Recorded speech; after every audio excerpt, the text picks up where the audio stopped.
మీకు 4000 పింఛన్ కావాలంటే మాకే ఓటేయాలి. మీకు 6000 పింఛన్ కావాలంటే మాకే ఓటేయాలి. 1వ తారీఖు నాడే పింఛన్లు ఇస్తాం.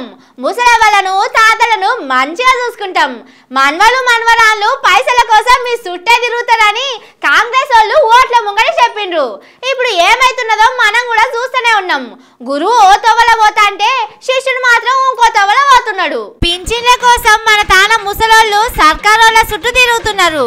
రోడ్ల మీద కూర్చొని ధర్నాలు చేస్తున్నారు.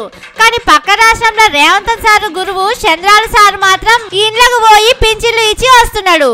ఓట్ల ముంగట చెప్పినట్టే కుర్సీ ఎక్కగానే పింఛన్లు పెంచిండు. ఆఫీసర్లను ఎమ్మడి పెట్టుకొని ఓ గుడిసెలకు పోయి పింఛన్ పైసలు ఇచ్చి మంచి చెడ్డ అరుచుకున్నాడు.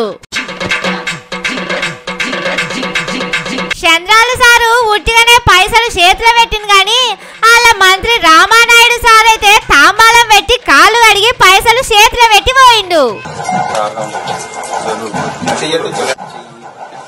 పక్క రాష్ట్రం ఆంధ్రప్రదేశ్ లో మొత్తం ఇదే నడుస్తున్నది. ఇది చూసిన తెలంగాణలో మస్తు బాధపడుతున్నారు. వాళ్ళ లెక్క కాళ్ళు కడిగి నెత్తిలో పోసుకోకుండా మాయ గాని ఉన్న పింఛనన్నా చక్కగా చేయమని అడుగుతున్నారు. 2000 4000, 3000 ఉన్నది 6000 చేస్తామని ఓట్ల ముంగట చెప్పిండ్రు. ఖుద్దు రేవంత్ సారు అలా ఢిల్లీ పెద్ద సారు రాహుల్ గాంధీ కూడా వచ్చి చెప్పిపాయే. కానీ గెలిచి 7 నెలలు అవుతున్నా ఈడికి రూపాయి పెంచలే. పాత పింఛను కూడా టైంకి వస్తలేదని ముసలోళ్ళు కాళ్ళు చేతులు మంచిగా లేనోళ్ళు బాధపడుతున్నారు. అన్ని గురువు దగ్గరనే నేర్చుకున్న రేవంత్ సారు ఇదొక్కటి ఎందుకు నేర్చుకోలేదని అడుగుతున్నారు.